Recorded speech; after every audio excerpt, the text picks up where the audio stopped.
What's going on, everyone? So, I talked about Jaren Jackson Jr. Now that he no longer qualifies for the Supermax, could be an option for the Los Angeles Lakers.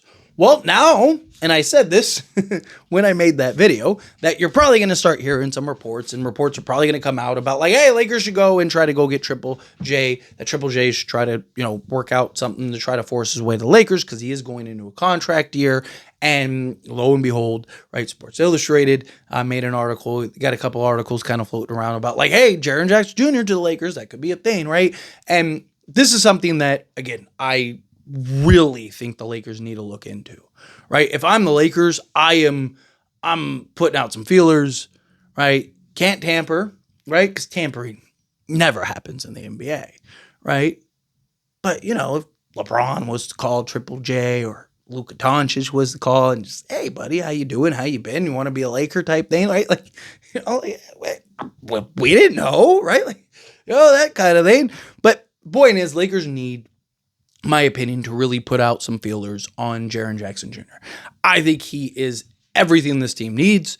Closest you could probably get to an Anthony Davis type as far as like defensive impact. Talk about it all, NBA all defensive type of player. Obviously, he wasn't that fast. That's why he didn't get the Supermax. But he won a Defensive Player of the Year, and he did that at the center position. By the way, I see a lot of people that are like running with this narrative of like, oh, he's not a center. He's not a center. Like, he is a center. He was a center. He still played center. They just went and drafted Zach Edey, so Jaren Jackson could play the 4. Does he prefer to play the 4 over the 5? Sure, but you could still do that, right? Like Anthony Davis. Like, I see a lot of people that are like, well, he's just like Anthony Davis. He doesn't want to play the 5. Well, Anthony Davis didn't say he didn't want to play the 5. He just didn't want to play it full time, right? He didn't mind playing the 5. I mean, playing the 5 in Dallas, right? Like, he doesn't mind playing the 5. He just doesn't want to play it 40 minutes a night, right? Like, let me play the 4, 25 minutes, and I'll play the center position 15 minutes, right? Like, you can do the same thing with the Lakers, right? Have something where, Jaren Jackson is starting at the 5 alongside LeBron James,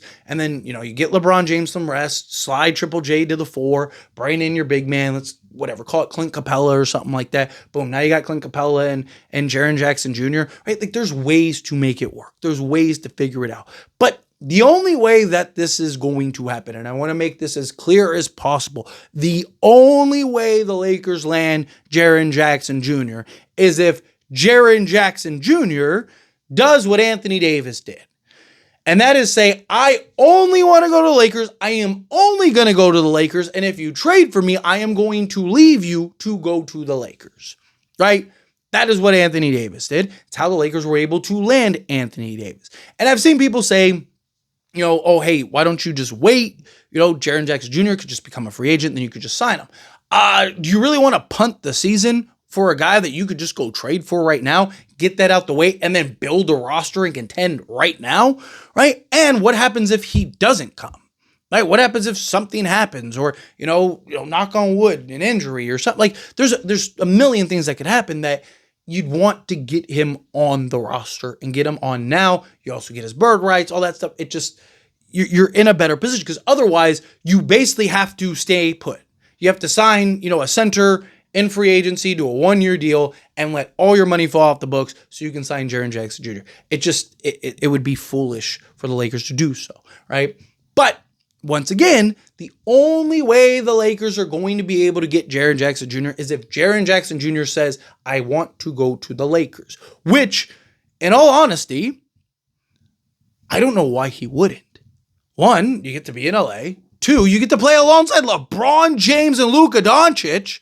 You immediately become a title contender. He immediately solves all of the Lakers' needs, right? Like, talk about a guy that would be, he'd be your lob threat. He'd be your defensive anchor. He could defend in space. He could defend in the pick and roll. He could block at the rim. You could still go get another center, so you could still play big in his ability to play the 4, right? And when LeBron retires, whenever that is, right? Whenever LeBron decides to hang it up, you could just slide Jaren Jackson to the 4 and bring in a center. And now you have Jaren Jackson Jr. and that center. Also worth noting is that Jaren Jackson Jr. isn't going to make $70 million a year because he no longer qualifies for the Supermax. So you'd have Luka Doncic and Jaren Jackson Jr., who neither are going to be making top tier money. They're still going to make top tier money, but they're going to make top tier money. Do you understand the implications for that? That's the difference between you being a Indiana Pacer team that has a bunch of depth, right? That is the difference between you being a team that is able to contend year in and year out instead of these little windows or pockets where you're kind of retooling things, right? Because you're going to have your two stars that combined are going to make as much as some of these Supermax guys, right? Like that is huge for the Lakers, right? So if you can go get a guy like Jaren Jackson Jr., give him his new contract, right? You sign him up, lock him in, and now you have bare minimum Luka, LeBron, and Jaren Jackson Jr. That is an excellent core. Go get a legit 3-and-D wing. Start Dorian Finney-Smith if you have to, right? Like if you could go, I don't know, go get if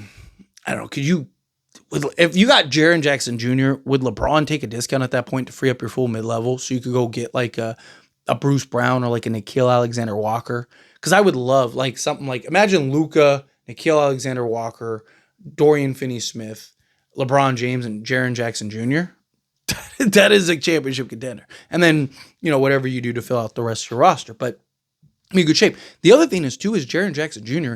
is so cheap, right? You could trade literally, you could trade Austin Reeves, and you don't even have to give up Rui Hachimura, technically. I mean, you could get there with just Austin Reeves and like Maxi Kleber, and then throw in a Shake Milton who is on a non-guaranteed deal, and you're there. I mean, obviously you have to give up a first and whatever else, but like if you did like Austin Reeves, like, okay, here you go. Say Austin Reeves, Maxi Kleber, Dalton Connect, right?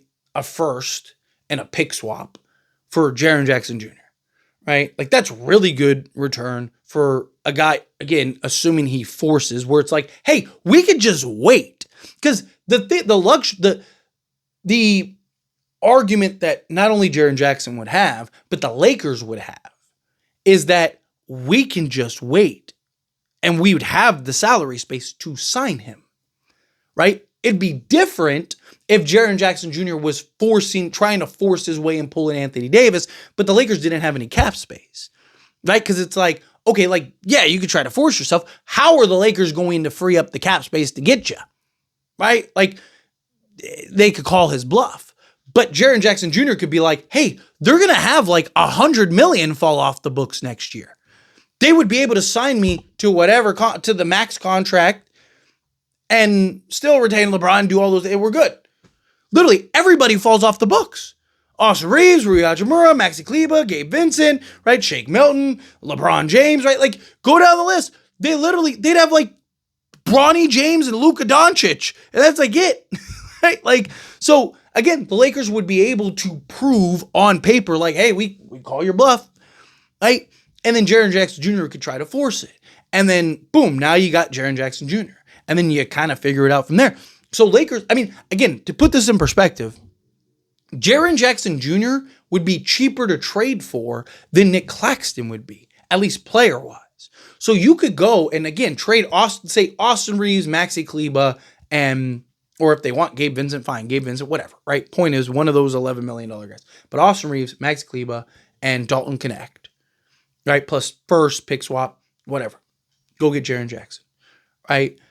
You'd still have Rui Hachimura, Gabe Vincent, or Maxi Kleber to trade. You'd still have another $30 million in tradable salary, plus a couple pick swaps left to then now go and pull off another trade and go get another guy or two or several, right? And again, if you were able to pull off a Jaren Jackson Jr. trade, would at that point LeBron James be like, okay, tell you what, I will take that discount now.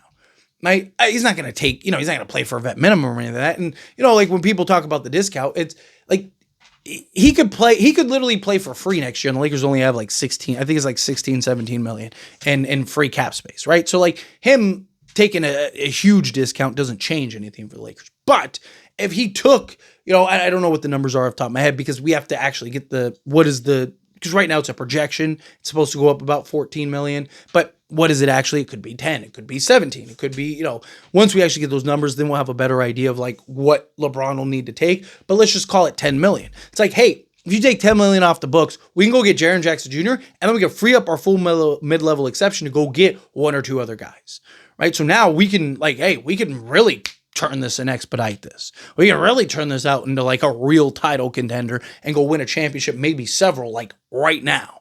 And the Lakers, I mean, again, like you'd have Jaren Jackson Jr., LeBron James, and Luka Doncic. Those three alone are good enough to go get you something, right? Those three alone are good enough to go win you something. And think of how easy Jaren Jackson Jr. would have it. He'd no longer have to be the guy on a nightly basis, on a regular basis, or the second guy. He also wouldn't have to work as hard and create as much just to get offense. I mean, it'd be a match. If I was Jaren Jackson Jr., I'd be screaming from the rooftops to send me to the Lakers. Right? You get to be in LA, you get to play with Luka. You and Luka now get to be the foundation and the face of this team for the next 10 plus years. Right? Like, why wouldn't you want to do that? Like, to me, it's an absolute no-brainer. Right? So, again, I'm sure this won't be the last time I talk about Jaren Jackson Jr. One, I want to speak it into existence. Two, right? Like, I think it's a real thing. Like, I think it might be very plausible if he forces his way. But as always, this is a discussion. Pass a question on you. Let me know your thoughts and opinions down in the comments below. What do you think? How do you feel with your thoughts? Do you think he pulls an Anthony Davis? Do you think he doesn't? However you feel, whatever your thoughts are, either way, love to hear it down in the comments. That being said, if you haven't liked this video, hit that like button. Helps me a lot. It's me enjoy these types of videos, and I truly appreciate it. Not subscribe channel, hit that subscribe button. Turn on the bell notifications. Appreciate y'all. See you in the next one. Thank you.